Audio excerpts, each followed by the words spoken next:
Right, makadini muri Zimbabwe kumatimana ose amungadai muri vamwe vari kunana Bulawayo, Kwekwe, Chegutu, Kadoma kwese kwamuri kutona tiri pano paKunashe Studios.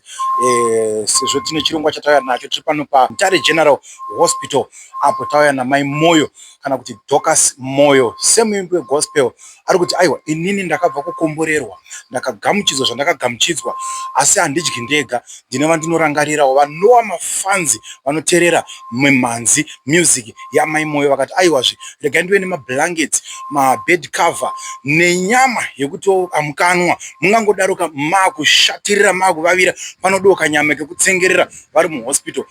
Patasvika panapa ndo pamaternity panobarira kana kuti kuzvarira madzimai edu. Saka vati kune vamwe vanobara mapremature mimba inenge isati yasvika. Vakati aiwa injodzi dzinosanganikwa nadzo dzakasiyana siyana. Vati regai ndibatsire, vamwe vanopindwa nechando nekuda kwekushaya zvikwanisiro. Vakati regai ndichisa ruoko rwangu ipapo. Saka tinoda kutenda mama Moyo zvizhinji nezvavatiitira muzuva ranhasi pano paMutare General Hospital. Vati regai ndibatsire abi yangu vanosapota, ndo vanovhota, ndo vanolaika paFacebook, ndo vanoita maviews paYouTube. Vakati aiwa regai tiuye tibatsirane, tiise ruoko. Kugamuchidzwa kwatakaita hatidyi tega, tinopfudzawo mberi todyawo nevamwe, tobatsirawo zvichienda zvakadaro. Tinotenda.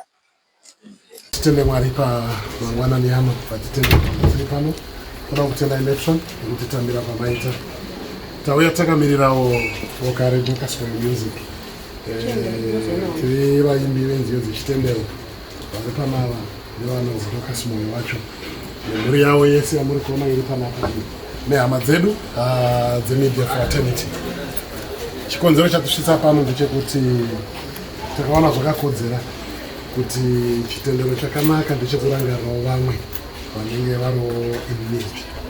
Tinoziva kuti zvinhu zvatinogona kunga tauya nazvo zvinhu zvishomanana, asi ndinogara ndakarangaridzwa mumwe munhu akaoneka achifamba panyanza achinhonga tomatenda twanga twazvuzurwa nemvura achidzosera munyanza twakawandisa. Vanhu vakamubvunza kuti asi wakupenga kanhu unotupedzera akangoti kana hwani kanenge ndadzosera ikako it will make a difference. So we believe the small things that we've brought will make a difference.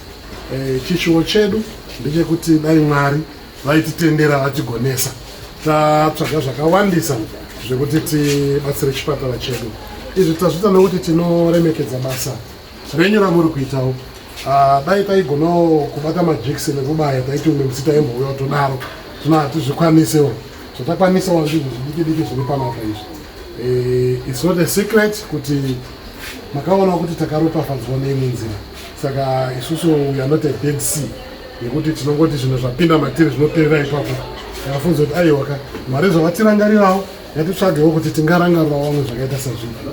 Saka kuya kwataita tauya namai Moyo vachiti toda kutenda nebasa. Ndichivabvunza vakati saka wadhi yamunoda kutora ndeipi? Takati isusu tinofungidzira kuti tikaenda hedu kune mapreterm tukadzirwa itwotwo aiwa Mwari vanotiitira zvakanaka.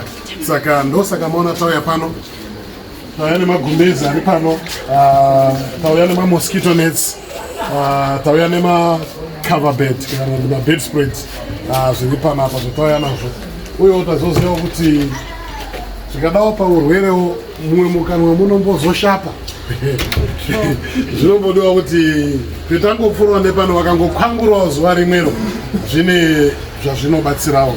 Saka tauyawo nekamuriwo kekuti chipatara chese ndofungawo zuva rimwe kana mairi vanogona kumbotatajurawo kanyama vachizivawo kuti aiwa Dorcas Moyo Music, Dorcas Moyo akatirangarirawo. Pavanonzwa nziyo dzichiimbwa unozombofungawo godoro wakasvisvina riya, unozombofungawo zvimwe. Ndo chikonzero chatauya panapa. Saka toda kukutendai nekuti gamuchira kuti tiuyewo nezvizvo. Ndichada kuti ndisirewo mai Moyo vataurawo mashoko avo mairi matatu patiri kuprezentera yavo kasmall token kedu katinako kari panhaka. Ndinongotenda Mwari nezuva rinonzi ranhasi ravatikwanisawo kuti tikwanise kuuyawo nezvipo zvedu zvatauya nazvo. Takanyanyonangana nekumapreterm semunhu wemudzimai nekunzwisisa nguva yekusununguka mwana nguva isati yakwana. I know kuti vana mai vanogona kunge vachidawo kudzirwa even nevana, saka takazongofunga kuti tinotsvaga mablankets nemabedspreads kuti tikwanise kunopawo kudepartment remapreterm. Iri ndakaridirawo kuti semudzimai andinonyatsonzwisisa kanguva kacho kaunenge uri wasununguka mwana nguva isati yakwana. Haunenge uine pfungwa dzakawandisa dzinenge dziri mumusoro mako, but angoti regai tingopfuurawo neko tingorangarirawo madzimai iwayo, tingorangarirawo department iroro. Hazvina hazvo kuwanda zvakanyanyisa like zvambotaurwa namanager, pandangoti pashoma pandakwanisa ipapo regai nditange nekuno kuManicaland. Support yakanyanya inobva kuno kuManicaland, ndokwandiri best. Ukaenda kwamo kwakawanda wachingodzi Manicaland, which means ndine support yakawandisa inobva kuno kuManicaland. Kusaka ndatanga nepachipatara chedu chikuru chepano. Mwari vakatiwanira nyasha, Mwari vakaramba vachitivhurira madoors. Ticharamba tichidzoka tichiuya tichiendawo nemamwe mawards ishe vachititendera. Thank you so much. We as Victoria Chapel, maybe may I start by introducing the team that I have here. I'm with Sister Masquera, acting sister in charge special care baby unit. Sister Mparuta, she's the sister in charge male orthopedic ward. Behind you, there is our food services supervisor, Mr. Sanyanga. I've seen other who are here with me, Mr. Nikayaramba, Mr. Dede from male orthopedic ward. On behalf of VCPH, standing in for the medical superintendent and our senior nursing officer, True Metro United, who is not here today. Our medical is around, he's in theatre currently. I'd like to thank you, the ward team, yourself, the manager, and the Dorcas Moyo music team. We are grateful as Victoria Chitepo. We are saying a special thank you to you, recognizing and realizing that we have got special care baby unit where our mothers and our preterm babies are admitted. Currently it's full to the brim and it's not a user-friendly department, but we are happy. We are so much happy, and we say thank you once again for the donations that you have brought to us. Remember, we are approaching winter season, so we are saying thank you, thank you, thank you. I am grateful on behalf of the medical superintendent. Maybe I will leave the time to our food services supervisor, Mr. Sanyanga, who has come to join us to receive the donation. We have heard about the beef that we are seeing. So maybe I will leave time for Mr. Sanyanga to just applaud. Thank you for what you have done. Thank you. Thank you very much. 50 kg beef for the patients for the whole hospital. So especially during this period of Easter holiday, our patients are going to benefit, they are going to enjoy this. The special meals that are going to be prepared with this donation. So I would like to say to Mr. Dorcas Moyo and the team, thank you very much. May God bless you.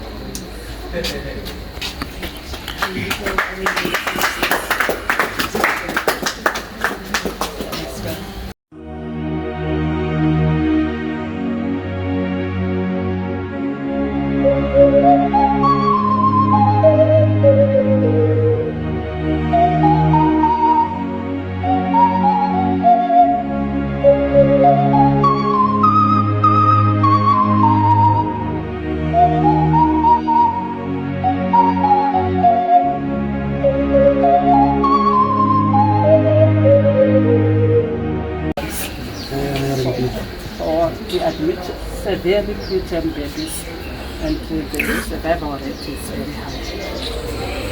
So currently with 45, it's overboard the 42. Yes, okay. Sometimes we do admit more than the current bed state, which is 42.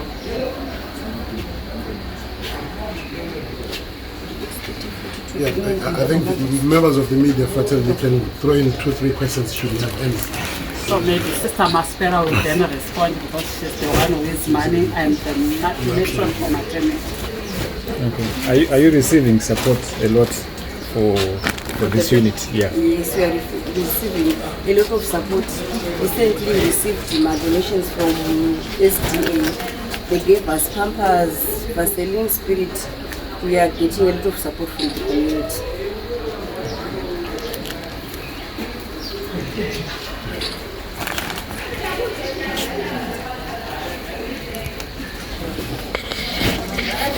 Are coming up with donations, for example, giving a mother who is coming from poverty-stricken areas to give some pampers to just aid them. It's a lot to us. I think that's all that I can say. Okay. Thank you. So, thank you very much, Matron. We are a Christian-based outfit, and we have Elder Malunga amongst us. Tichada kukumbira kuti tisataparira zvedu vanogona kungotisirawo munamato kuti titende Mwari neproactive and capital awareness. Mazvikani kana umandipa waonekwe kutenda Mwari. Chiwe ndiro kutenda inogonana no zita renyu ngarikudzirwe Mwari wakatenderwa. Tasvika munzvimbo ino Mwari Masimba Ose, kusiri kuda kwedu Mwari Masimba Ose, asi dzimwe nyasha dzenyu dzatikomoya wakadai.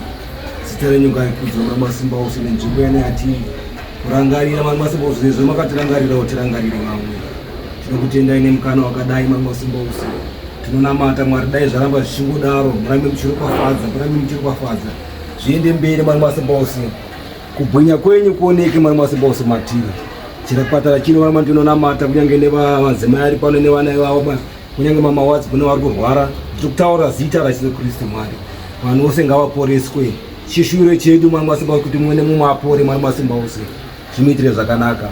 Mazvita panapa paVictoria Step Hospital, that's Manicaland Hospital, muchipatara cheManicaland Chombe chatauya kuzovapawo mablankets nemuriwo wekuti vakwanise kudyawo Easter inoyi. Totenda Mwari kuti vatiwanisa mukana, tagamuchirwa zvipo zvedu tasiya. SDM Music tikufara zvakanyanyisa. Support yedu yakawandisa inobva kuno kuManicaland, saka tatanga nekuno kuManicaland. Ziyo uri kunakidza iro. Uya hausiriwo. Ndakanga ndakaitengawo last month, but kana muchidai yacho yaipumba. Ndagara saka Mwari vakatiwanira nyasha kuti tane imwe yechi2. This one was the first one, and the second one yatakazoropafadzwa nayo nase week notify. Ndikufara zvisingaite.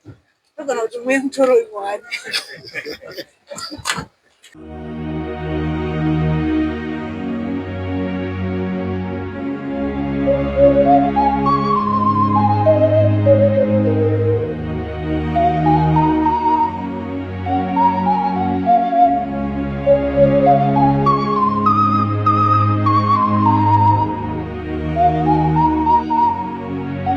Good morning, Zimbabwe. This is Murimu Karisha speaking, representing Dorcas Moyo Music. We would like to thank Dorcas Moyo for donating to Victoria Chitepa Hospital.